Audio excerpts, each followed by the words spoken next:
Hello everyone, welcome to Saroj Mishra YouTube channel में। YouTube channel पर आप सभी का बहुत बहुत स्वागत है। राज्य पात्रता परीक्षा सेट 2025 बिल्कुल फ्रेश नोटिफिकेशन रिलीज हुई है 1 अक्टूबर को। 1 अक्टूबर 2025 को नया नोटिफिकेशन जारी हुआ है, जिसमें कि सभी राज्य के कैंडिडेट्स अलाउड रहेंगे इस एग्जाम में अपियर हो सकते हैं। बाहरी राज्य के कैंडिडेट भी अलाउड है, अप्लाई कर सकते हैं बिल्कुल, और परीक्षा में एग्जाम में शामिल हो सकते हैं। तो राज्य पात्रता परीक्षा सेट 2025 का जो नोटिफिकेशन रिलीज हुआ है उसमें सब्जेक्ट की लिस्ट आपके सामने है। काफ़ी सारे सब्जेक्ट्स हैं, जिसमें कि केमिस्ट्री है, कॉमर्स, रसायन विज्ञान मीन्स केमिस्ट्री कॉमर्स, संगणक विज्ञान एवं अनुप्रयोग means computer science and IT, अपराध शास्त्र मीन्स क्रिमिनोलॉजी, रक्षा और रणनीतिक अध्ययन मतलब डिफेंस के लिए रहेगा।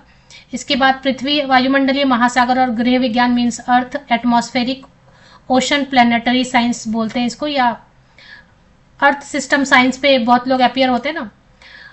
इसके बाद इकोनॉमिक्स है, इकोनॉमिक्स के बाद इंग्लिश है, ज्योग्राफी, हिंदी, हिस्ट्री, और इसके बाद फिर यहाँ पे देखें ये ग्रह विज्ञान है और ये गृह विज्ञान है, दोनों में फर्क है। ये ग्रह विज्ञान है जिसका मतलब हो गया कि प्लैनेटरी साइंस, और ये गृह विज्ञान है होम साइंस, ये वाला होम साइंस है। लॉ में है, लाइब्रेरी में है, इसके बाद लाइब्रेरियन इंफॉर्मेशन साइंस में, जीव विज्ञान में, मैनेजमेंट में, मैथमेटिक्स में, गणित में, डांस के लिए, तो फिलॉसफी के लिए, फिजिकल एजुकेशन के लिए। इसके अलावा और भी देख लेते हैं।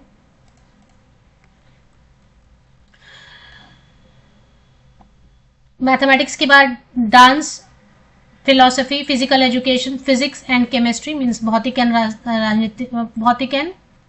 राजनीति विज्ञान, sorry, physics and political science है, फिजिक्स एंड पॉलिटिकल साइंस।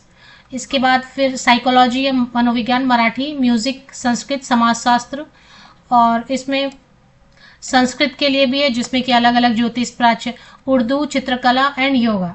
तो इतनी सारी जो है सब्जेक्ट्स हैं, जिनमें कि अब देखें बिना नेट किए भी, बिना पीएचडी, बिना सीएसआईआर नेट, कई बार होता है ना नेट क्वालिफाई नहीं हो पाते, नेशनल लेवल पर नेट एग्जाम होता है। फर्क क्या रहता है नेट और सेट में, कि जो साइंस सब्जेक्ट है उसके लिए सीएसआईआर नेट होता है।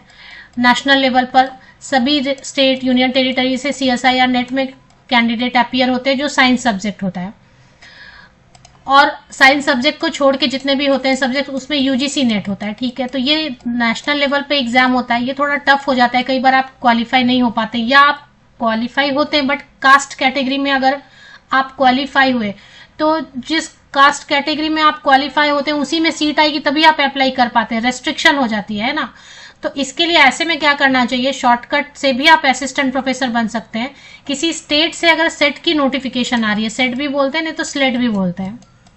अब जैसे मैं बोलूंगी महाराष्ट्र से सेट स्लेट आता है, तो वो जरूर एग्जाम दे दिया करें अगर आसपास रहते हैं आप तो, क्योंकि महाराष्ट्र में इतने कॉलेजेस हैं प्राइवेट और इतनी यूनिवर्सिटीज हैं, बहुत हैं, कि आपको जॉब मिल ही जाएगी वहां का सेट या स्लेट आपने कर लिया तो। इसी तरीके से और भी कई जगह पे जो वैकेंसी ज्यादा आती हैं या आपके आसपास है, तो वहां सेट का नोटिफिकेशन असिस्टेंट प्रोफेसर बनने के लिए, लेक्चरर बनने के लिए अगर नोटिफिकेशन आ रही है तो आप जरूर फॉर्म भर दें। अगर पॉसिबल है तो जाके एग्जाम दे दें। तो राज्य में जो भर्ती आएगी, तो राज्य लेवल पे जो भर्ती आएगी उसमें नेट भी चलता है। नेट पास है तो ठीक है, छोड़ दें, कोई बात नहीं, नहीं करना है एग्जाम में अपियर, एग्जाम फॉर्म नहीं भरना है। सीएसआईआर नेट अगर साइंस के लिए पास है तो छोड़ दें, फिर सेट एग्जाम देने की जरूरत नहीं है। लेकिन अगर नेट नहीं हो पा रहा है, सीएसआईआर नेट नहीं हो पा रहा है, तो ऐसे में सेट एग्जाम आप दे सकते हैं। सेट एग्जाम भी पास हो गया तो आप उस राज्य में जो भी भर्ती विज्ञापन आएंगे असिस्टेंट प्रोफेसर या लेक्चरर पोस्ट के लिए, सबके लिए आप एलिजिबल हो जाएंगे अगर उस राज्य का सेट आपने पास कर लिया। होप ये पॉइंट क्लियर है कि इसका रेस्ट्रिक्शन, लिमिटेशन सेट का इतना ही है कि आप उसी राज्य में केवल अप्लाई कर पाएंगे जिस राज्य से आपने सेट या स्लेट किया है। एडवांटेज ये है सेट स्लेट का कि कंपटीशन कम रहता है, सिलेबस जो है थोड़ा सा, क्वेश्चन का लेवल जो है ना वो कम रहता है टफ नेट के कंपैरिजन में, ये इसका फायदा है। और नुकसान ये है कि आपने जहां जहां से सेट पास किया वहां पर ही आप सिर्फ इसका यूज कर पाएंगे। तो मध्य प्रदेश लोक सेवा आयोग ने जारी किया है राज्य पात्रता परीक्षा सेट 2025 का नोटिफिकेशन, और अभी शॉर्ट नोटिफिकेशन है, डिटेल नोटिफिकेशन आ जाएगा। 1 अक्टूबर की डेट डली हुई है, तो 1 अक्टूबर को ही ये नोटिफिकेशन इंदौर से आया हुआ है। सभी राज्य के कैंडिडेट अलाउड हैं, कहीं से भी आप। मध्य प्रदेश में बहुत ज्यादा वैकेंसीज मैंने तो देखी नहीं है कि असिस्टेंट प्रोफेसर की आती है, फिर भी अगर आप आसपास के नेबरिंग स्टेट में हैं तो जाके एग्जाम देके रखने में कोई हर्ज नहीं है, क्या होता है कभी 2-5 साल बाद भी वैकेंसीज आ गई तो तब फायदा मिल जाता है। सहायक प्राध्यापक मतलब असिस्टेंट प्रोफेसर, लेक्चरर के लिए भी चलता ही है। चलिए, अभी लेक्चरर तो रह नहीं गया पोस्ट। अब इसका एग्जाम बता रहे हैं कि जनवरी 2026 में आयोजित करेंगे।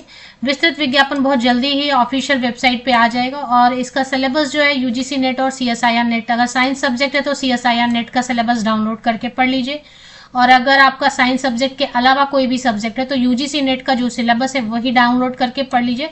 प्रश्नों का जो डिफिकल्टी लेवल होगा क्वेश्चन का वो जरा कम होगा यूजीसी सीएसआईआर नेट से, कंपटीशन कम होगा और टफ जो है वो कम होगा।